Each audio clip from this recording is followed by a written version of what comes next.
Okay, starting to see a few people come in. It's 12:58. We'll start this probably just 30 seconds after 1 Pacific time. For the people that are coming in, I'll let you know ahead of time. We have our chat on, we have our questions on. So feel free to use the chat. Once we get a few more people in here, it'll be a little more fun and we'll figure out where everybody's from and we'll get that thing going.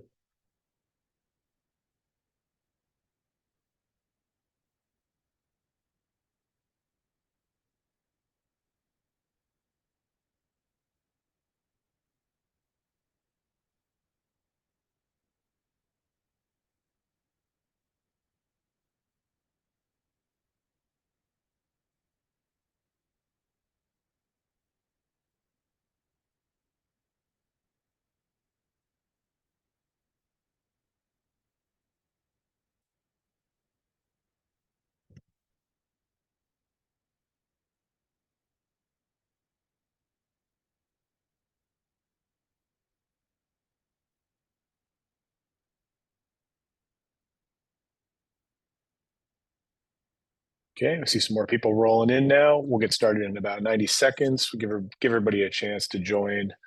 As you come in, new people coming into the webinar, you can use the chat to ask questions. We'll try to stay on top of that, but it gets a little busier. And then if you have specific questions, feel free to throw those into the Q&A, and the team and I will get those answered as soon as possible as we get going. We'll start the webinar in about 40 seconds.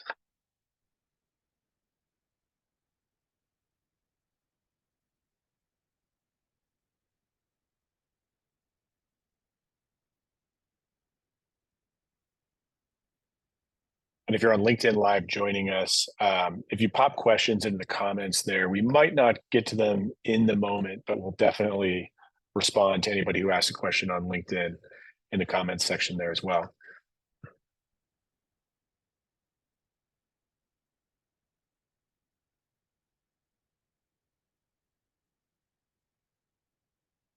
Okay, Nick and Scott, let's do a quick audio check. Are you both with me? Hey, Michael. Yep. Okay, Michael. Yeah. Okay, sounds good. Let's get started. So, hey, everybody, thanks for joining us on our May 24 progress report. My name is Michael Egerling. I run the marketing team here at Trustero. I'm joined by two of my colleagues who you may have seen before if you've been on one of these sessions with us. Nick Martin is our VP of Product, and Scott Knufer is our VP of Operations. So we're here to tell you a little bit about what we've been up to in the last 2 months since we've had one of these sessions. What Trustero is doing is we're trying to build this definitive AI application for our vertical, which is GRC. And Nick and the team have done some pretty astonishing things in the last 2 months. So we're really excited to show you some progress on some things that already existed, like our questionnaires tool, like our audit scan tool, and then some brand new stuff, like our I'm going to skip a slide, so like our compliance roadmap. So the other thing that I want to mention, a couple of housekeeping things. One, stick around to the end and make sure you use the chat. We love to give stuff away during these webinars because we want a lot of people here. We want people asking questions. We want people engaging with us and telling us what they like, what they don't like. So if you use the chat or ask a question, you will be entered in to win our clutch phone charger. This thing's pretty cool. It just magnetically sticks in the back of your phone. You can carry it around. It fits in a wallet or in the back of your pocket.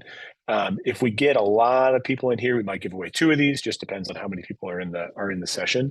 So make sure that you're using the chat, engaging, ask some questions, let us know where you're from. Here's what we're going to be covering today. So we're going to give everybody a quick refresher on who Trustero is and why we're out there in the world, what we do. And then Nick and Scott are going to walk through some of the improvements we've made to our audit scan tool. We're going to walk you through the compliance roadmap, which is a relatively new feature. If you're a Trustero user, you've seen this behind our audit section of our product, and now it's kind of way more out in front. We're going to talk to you more about questionnaires, which we give away for free. And so if anybody has to answer security questionnaires at any point in their job, try out Trustero because you can answer them for free. I think we gave you at least 10 questionnaires, and that's 130 questionnaires that you can do for free with Trustero. And then we're going to talk to you about report scan V2, we haven't talked about report scan in a little while because the team has been hard at work making some very cool improvements to this. But report scan can analyze incoming security reports so you don't have to. So if you get a 130-page SOC 2 report and your job is to read and analyze that and look for gaps and exceptions, report scan can be first draft for you and help point you in the directions where you should look. So I won't take too much of Scott and Nick's glory. So let's pass it off to you, Scott, and I'll run the deck and you can tell us about Trustero. Awesome. Thanks, Michael. Thanks for the introduction. Thank you, everybody, for joining us on this webinar today. Trustero is the only AI-driven GRC advisor in the space. And the cool thing about our offer, our AI GRC advisor, is it does some very useful things for GRC and security and compliance teams. It can conduct audits. It can solution specific compliance gaps that you have in your GRC efforts. It can help you by vetting and evaluating third-party vendors. And as Michael said, it can answer questionnaires for you. Next slide. So audit scan is one of the biggest features available today with our AI GRC advisor. You can leverage today AI to evaluate and audit your controls, your evidence, your policies exactly like a human can. This brings huge scale to your teams as you're conducting internal audits, or even helps you engage with your audit firms. The cool thing about AI and being able to scan and audit yourself using AI is AI doesn't get tired. It doesn't need to sleep. It doesn't need to eat. So and it doesn't make mistakes. So pretty cool product offer here if you want to take a look at it. Tailored guidance. This is a huge tool for many Trustero clients. I think today in the GRC space, there's lots of general guidance on how you can satisfy controls. The thing that kind of stinks though about general guidance is it may not have anything to do with your specific environment. And so leveraging AI to write out tailored step-by-step procedures for your team. You may have non-security professionals, non-GRC professionals within your organization that are helping you satisfy controls. Them being able to self-service and use AI to understand not only the steps that they need to take based on your environment, but have specific step-by-step guidance is huge and a huge time saver. So we get a lot of great feedback on our tailored guidance solution. This is a big one for those of you on this call or out there listening in on LinkedIn Live that have the responsibility of answering security questionnaires. This can take a ton of time out of your day. And take it from me, I'm here at Trustero answering our security questionnaires. I love the fact that Nick and team have built out a way for AI to answer questions based on our security content, our GRC content. Saves me hundreds of hours a month of poring over the many questionnaires we get here at Trustero. As Michael mentioned, there is an offer to where you can leverage Trustero at no cost and learn about our security questionnaire offering. So take us up on it. It's really great. And then finally, Michael talked about this in the agenda, but we have a version 2 of our report scan AI feature that, again, starts to help you evaluate those third-party partners of yours, saves you hours of your day evaluating their SOC 2 reports, looking through and having to read a SOC 2 report end to end is not fun. I often joke that if you're having trouble sleeping at night, pick up a SOC 2 report, you'll fall fast asleep. So why not leverage AI to read that report and classify your risk based on what it's reading on that report? Nick's going to show us a little bit about this in a demo.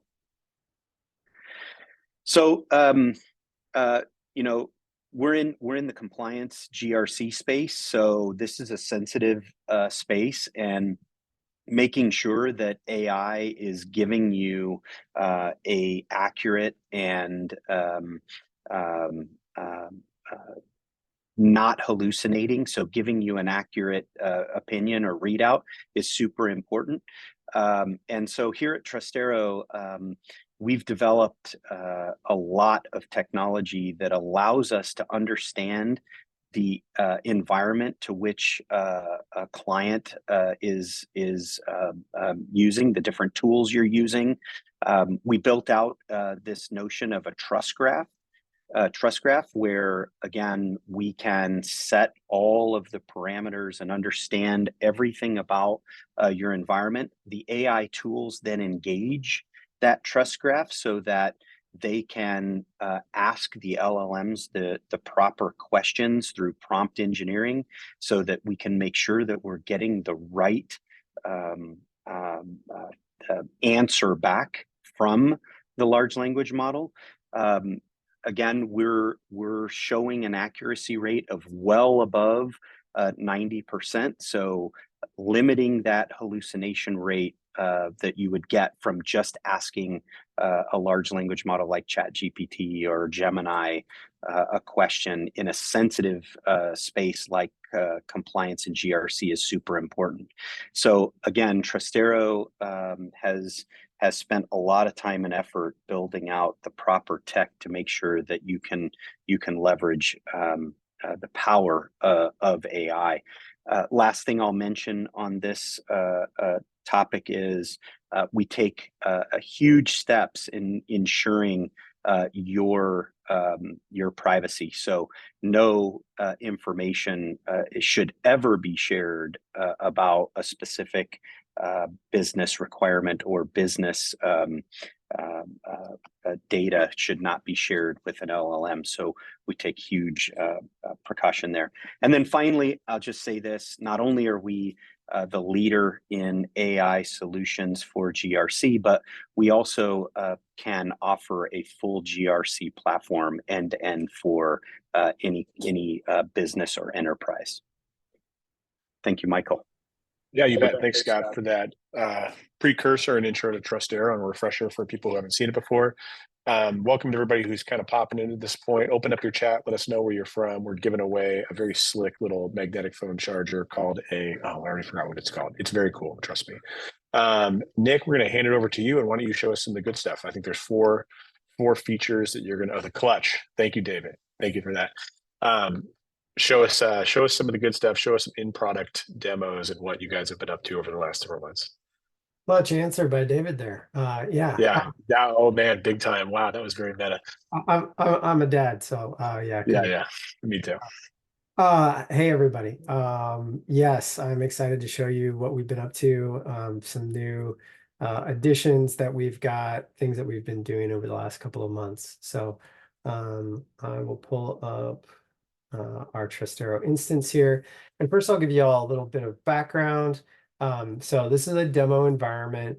It's provisioned for SOC 2, and it's set up around a little demo organization. So think about kind of a simple SaaS company. They're going after their SOC 2. They're on a journey here. This organization's actually made it pretty far. They've operationalized their controls. Things are humming along pretty well. So that's sort of the backdrop for this demo. And where we'll start is around audit scan, and we're going to be referring back to this example here, this control, data backup and disaster recovery. And I think, probably it goes without saying for many of you who are on the call why this control is so important. But, just to underline it, the impact of a control like this not operating effectively could mean, disaster for your business. So, say there's a ransomware attack, for example, and the only way to kind of get back to a good state is to restore from backups. So it's not just a matter of making sure those backups occur, you actually need to make sure that you can really restore from those backups. And there's a lot that goes into making sure something like that happens. And so this example here will kind of show off some pretty powerful things that the Trustero platform can do for you. So you've got your data backup and disaster recovery control. We've got a control objective here. And then for each control, we also make sure that we have test procedures. So just like an auditor, will go and look for certain things, basically certain properties of the evidence that you've gathered in order to either, prove or disprove that your control is operating effectively. That's exactly what we do here as well. So you're going to see in these test procedures, you're going to be verifying data backup and restore procedures document exists and is up to date.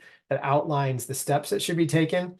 You're going to want to make sure that you confirm the backup event logs are being captured and that each scheduled backup operation and alert configurations are in place to notify people on either success or failure.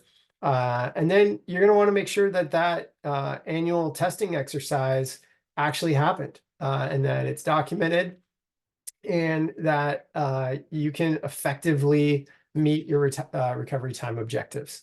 So that's the type of thing that a external auditor or internal auditor would look for, and really even outside of compliance context, this is just the stuff that you need to make sure you can do if you want to be backing up your data and making your business resilient to those kind of threats from data loss. So that's the backdrop for this. And in this example, there's a variety of evidence attached. So you'll see, for example, there's a screenshot from a wiki page that has the backup config information. We've got attached to this screenshot of some alerts that are generated when the database backups are completed. And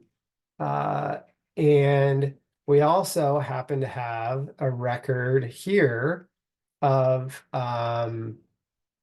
actually this is the disaster recovery plan, and then I need to go up to the top actually.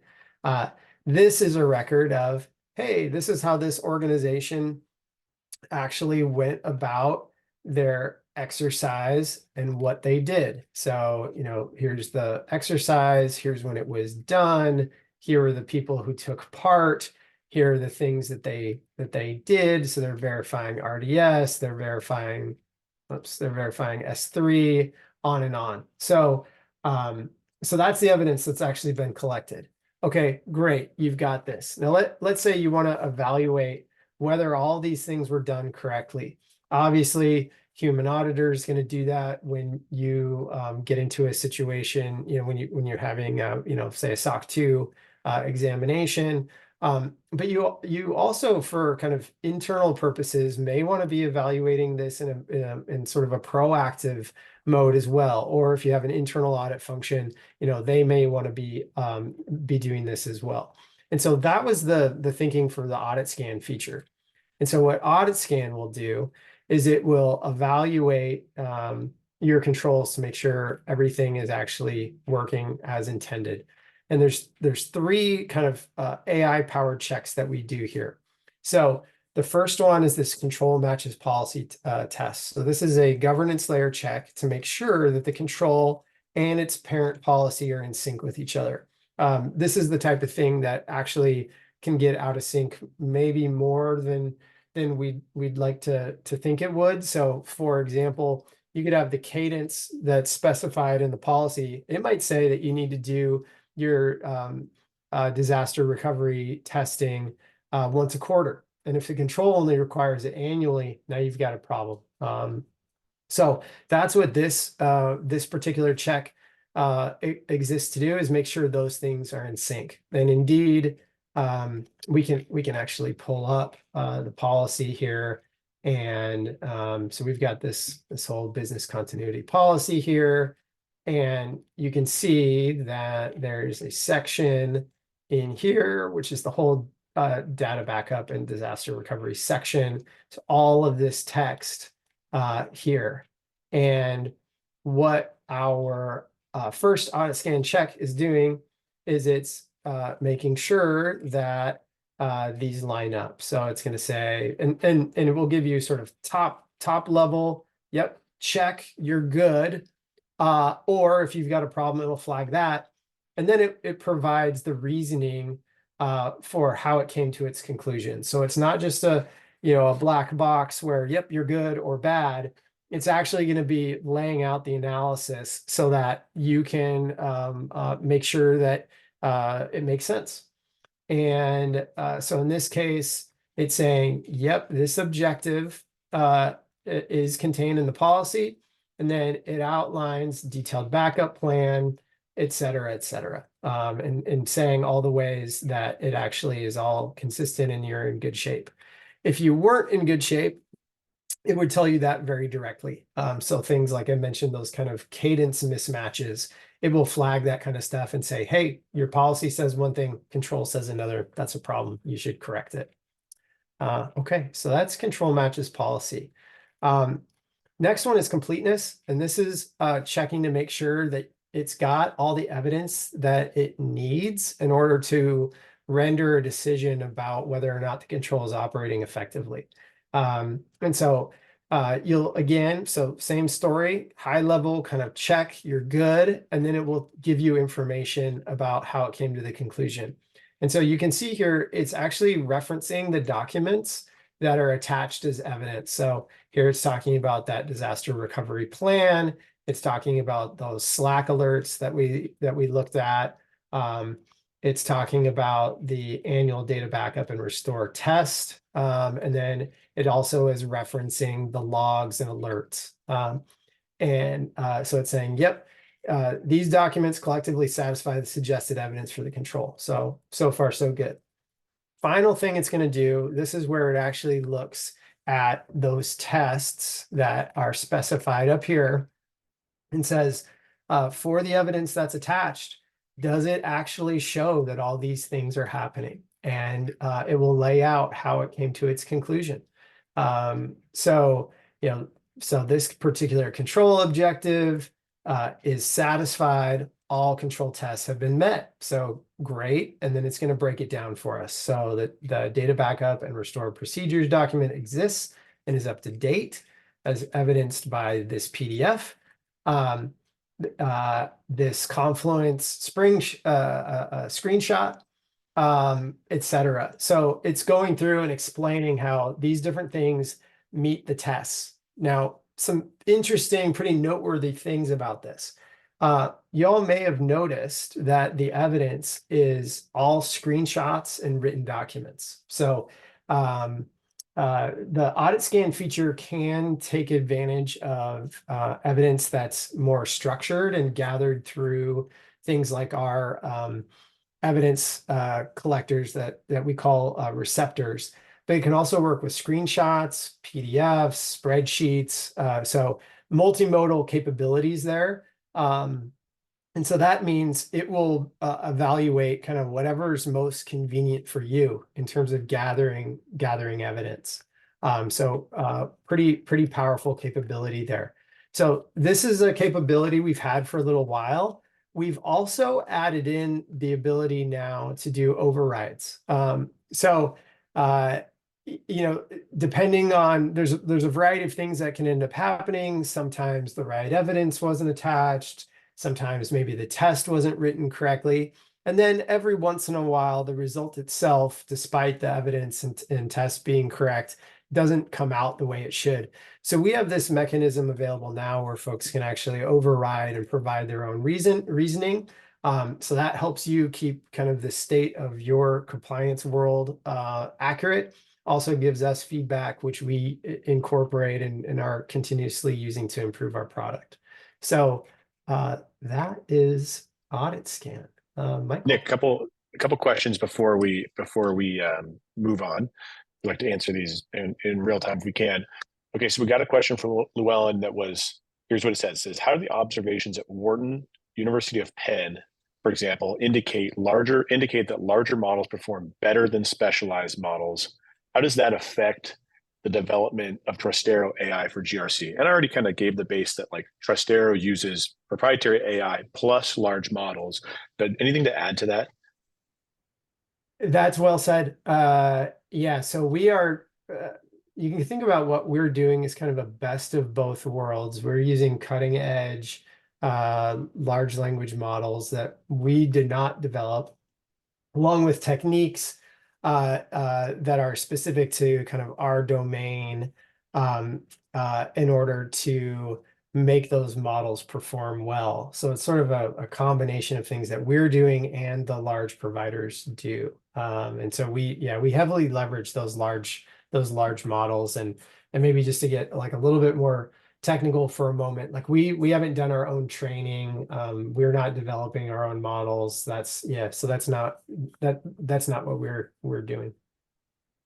And then, okay, we have another question from David. I'm just going to read this verbatim. So David asks, for this backup completeness example, can the platform actually reconcile with various tech and asset inventory versus the backup coverage log and error rate as an auditor, and matches that up with the policy on the step before? Hopefully you get this a little better than I do. I might have to see that written out, actually. Let me see. I've actually got it up here. Okay, so for this backup completeness example, can the platform actually reconcile with various tech and asset inventory versus the backup coverage log? Oh, I think, okay, so the question is about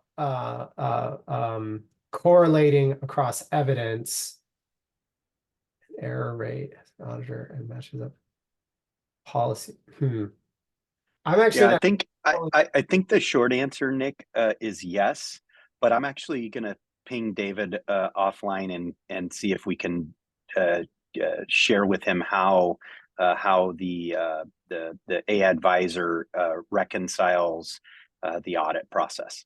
Yeah, okay. Sounds good. Classic Nick blindside. We love those. He's about 9 out of 10. I'm doing okay at that. All right, Nick, let's continue on to, I think we're talking about roadmap next. Yeah, compliance roadmap. So this is another area that's been under rapid development. So I've kind of given you the micro view, the very focused view. We're lensing in on one control and very specific pieces of evidence.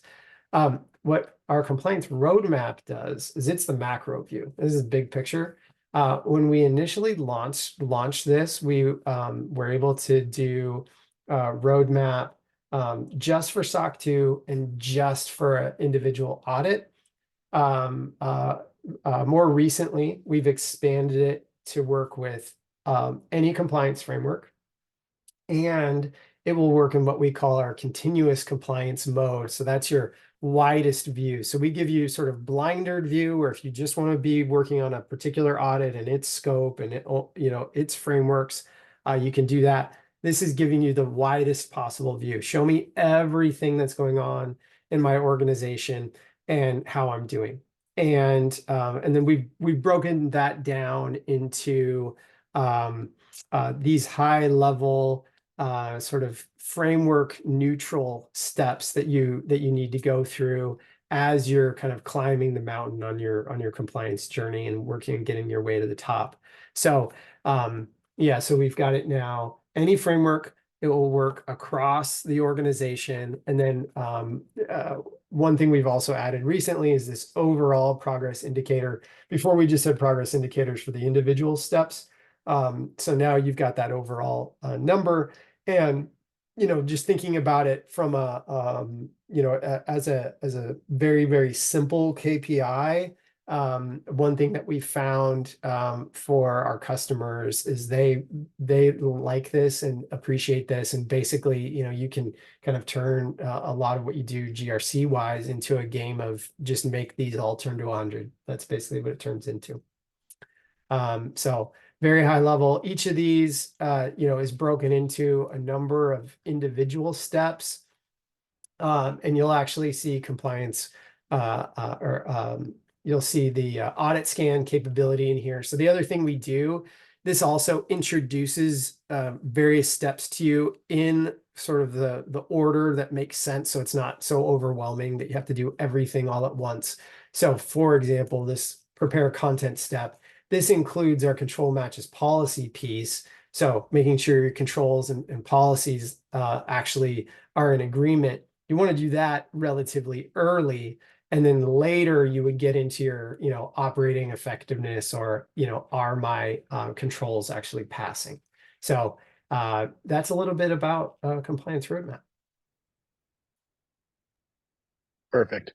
Okay, we got some great questions coming in, but I think I want to give, I think I'm giving Scott a chance to kind of add context we'll make sure that we ask you these same questions after you get through one more thing here, because these are some good ones. All right. I think next you are going to show us some update on questionnaire. Yeah. So questionnaire we launched a few months ago. We've added a number of refinements to it. The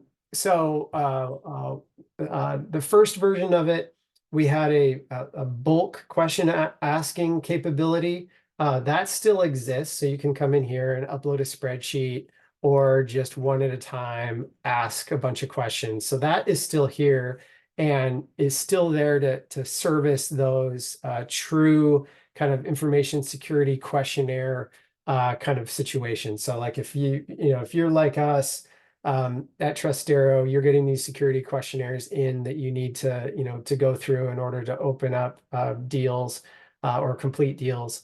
So that's the purpose of this capability, is to really help with that.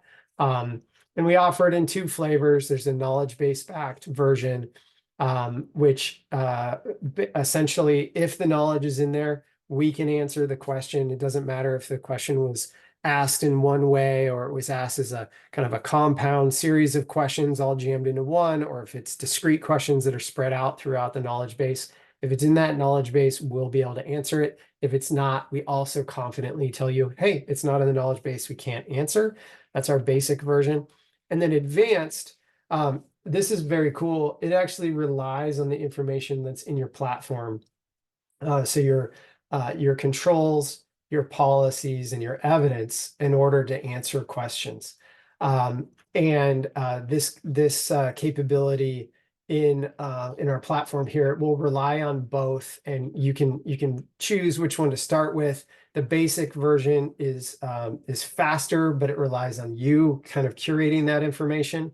And the advanced version can take a little bit longer, but the cool thing about that is it's based on what is the kind of up-to-date, latest kind of information that's in there in terms of the evidence and controls and so forth. So we've had this for a little while. We have, since then, we've added some nice refinements. So we found in talking to our customers that actually, in addition to being able to answer questions for other organizations about what you do, sometimes actually it can take a while to get to the bottom of what are your own practices within your company. For that, I think actually it's useful to go back to our example, the backup and restore control example, and see what our QC Advanced product does when we ask it a question about what happened with respect to data backup and restore. So this is in many organizations, I think a question that people actually wouldn't be able to answer off the top of their head.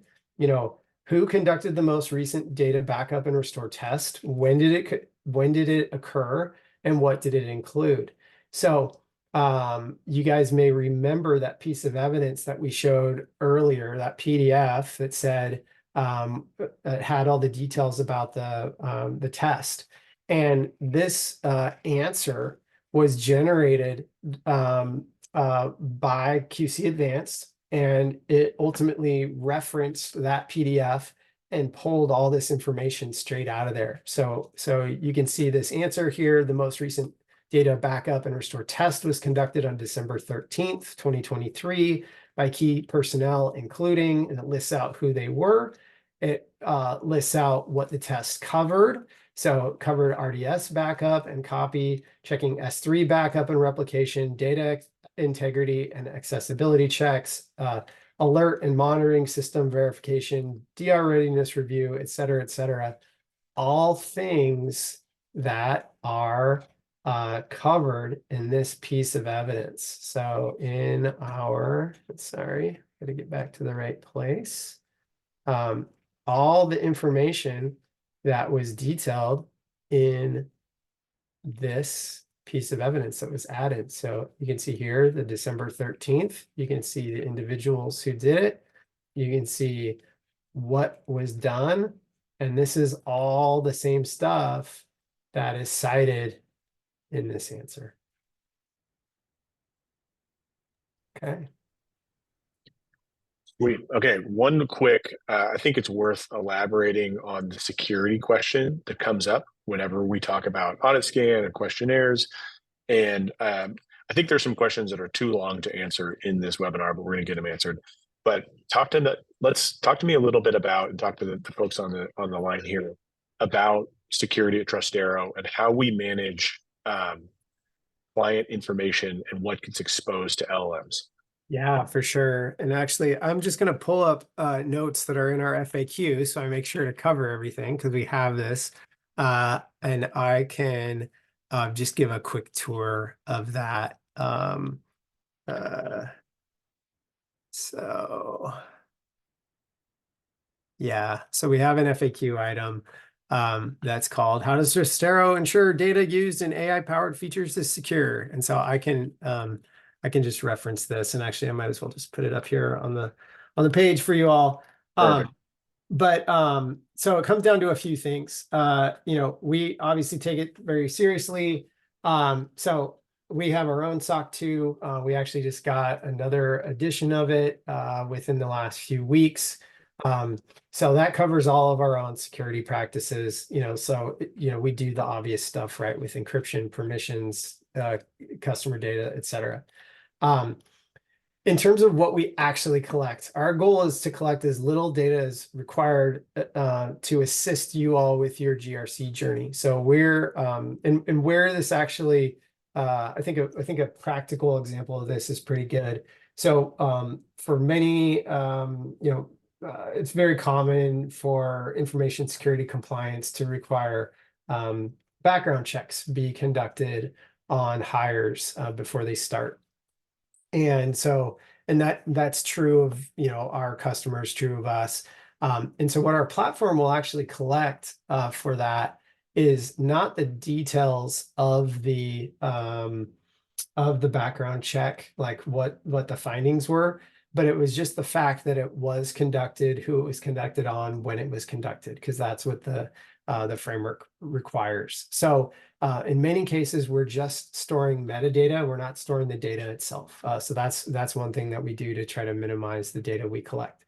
And then we also leverage OpenAI for some of our AI capabilities. We also have explored others. So OpenAI won't necessarily be the only one that we use in the future, but we'll work with others in the same way. So what we provide them. So we give them our own content that comes out of the platform. And then we also provide content from the customers in terms of things like policy text, control text, evidence, that's including automated and manual. And then, so that's what we send over. And then we also use OpenAI. We only use their stock models. We haven't trained or customized them.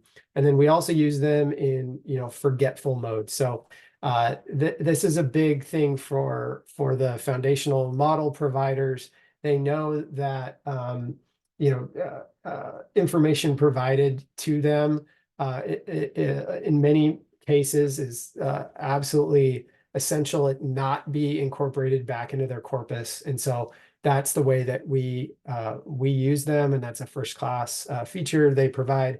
And then finally, you know, in terms of their own data security, they have their own SOC 2 report. And we also do, we have a very robust vendor management program that we have as well, where we're looking at their attestations and, you know, SOC 2 reports, ISO certifications, that sort of thing. So hopefully that answers that question. Thank you, Nick. Okay, so you got about 4 minutes left. I think you're going to show us one more thing, and I think this is probably the biggest delta between the last time we showed report scan and now what we're showing with report scan. So I'm excited to show everybody this. You can take the mic back. Yeah, that's right. So report scan, just as a refresher here, and I know Scott mentioned this earlier, the idea here is that there's some essential information that comes out of a SOC 2 report. Getting all that information actually can be kind of time consuming because the reports are long, and then also you have to have somebody who's got some experience reading those things. They're not the most accessible kind of documents that you've ever read. So that was the reason why we made report scan, was to be able to take a report, analyze it, and then give kind of the highest level, most crucial information. So that capability has been there for a while. But what we've added recently is the ability to have additional insight into how we came up with our conclusions. So similar to what we did with audit scan, where we lay out the rationale, show our work, so to speak, we're now doing that on report scan. And so here's an example of a report.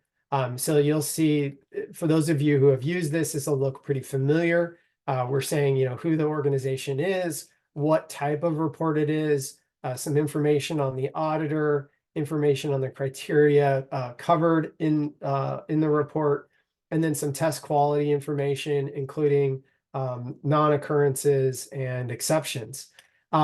What's new is the fact that we now have a little additional metadata. So say you don't think this is actually a SOC 2 type 2 report. Well, you can check on it. Or maybe we think it's a type 1 and you said, well, that's weird. I could have swore it's a type 2. We're now including information about where we found it. So in this case, we found this on page 1 of the report.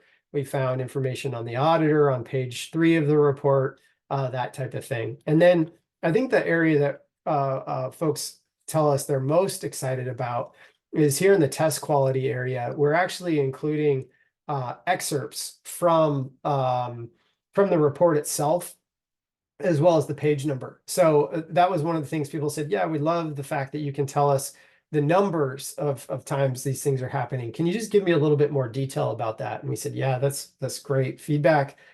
We incorporated it in, and now you can actually see both the text that occurred within the document, as well as the page number where it occurred. And so that's just really kind of highlighting what we're doing in terms of making sure we can show our work, cite our sources, that sort of thing. And then the final thing we've done is we give you the opportunity to actually override. So similar to now, what we've had in questionnaires for a while, what we've had in what we've added to audit scan, you can also go in and say, well, actually, turns out that particular thing that wasn't on page 110, or that's not real, or whatever, or you missed one, you should add this one. So the ability to kind of add your own version, override, so that makes sure what's in your platform is accurate, and then it also gives us feedback so we can continue to make improvements in the product. So that's report scan. Awesome, and perfect timing. I just saw the clock tick 1:42, and so you did great. Let me take the screen back from you. And okay, so want to thank everybody for coming today. I'm going to give away a couple of prizes here in a second, but I want to explain a couple of things. So if you would like to see a full demo of the Trustero platform and get one of these ridiculous mugs, I think we've given out like 10 or 11 of these things over the last 6 months. I want to give out 50 of them because they're so crazy. Like, I can't imagine people using these. So if I get some images on like our LinkedIn pages of people using these Ember mugs in their offices, I'll just be tickled by that. So book a demo with us. No pressure. We'll show you our product. We'll give you a deep dive, and then we'll send you one of these cool bugs after that. You can do that with the screen cap here. But once this is gone, you won't be able to do it. We don't put this everywhere. If you want to start using report scan, which is the last feature Nick talked about, or security questionnaires, which was the second feature or the third feature Nick talked about, they're free to start. Report scan is basically, you can use it to your heart's content. Eventually, we will start metering the usage of report scan, but right now you could scan thousands of reports and it would make no difference to us. So pop in there, Get started for free. You can be scanning reports within a couple of minutes. It's all you can use this QR code here, or you can just go to trustero.com and click the Get Started button on the top right. Security questionnaire, we've set it up so you can answer about 10 long questionnaires for free on our QC Basic. QC Advanced does some cool things like Nick was explaining earlier, like answer novel questions not asked before by looking into your evidence and your content within your environment. And that one is not free. So if you're interested, give questionnaire a shot and then see how that goes for you. And if you want to try out advanced, let us know and we can set up a POC for you, or we can talk about a package. If you like these sessions that we're doing where we're telling you about what we're up to, we would do these probably about every 2 months. Follow us on LinkedIn, or I believe there's a button you can press on our website to get notified when these are going to happen. Okay, and what just happened? I didn't want to go back. Let me share that again. That's okay. You guys have been up there long enough. Okay, so let's give away a couple of prizes and then we'll let everybody go. So first of all, we're just going to give a prize to David because David stepped up, and you didn't get selected in the random drawing, but David, we're going to send a prize your way. I'll send you a link via email because you were the first one to jump into the chat, and you helped me when I forgot the name of the prize, which is a Clutch Pro. So one of those is coming your way. You're welcome, David. And then the person who did get randomly selected was Samuel S. So Samuel S., as long as you're still on, and you were a second ago, let's see if you're still here. Samuel S., I see you here. So you are our other winner, and I will send you a link as well. So thanks for joining. Thanks for participating. Keep an eye out for the next one of these. I know Nick has something extremely cool to share in our next check-in that he's just can't shut up about. So I'm excited to get that one into the next version. And thanks everybody for joining.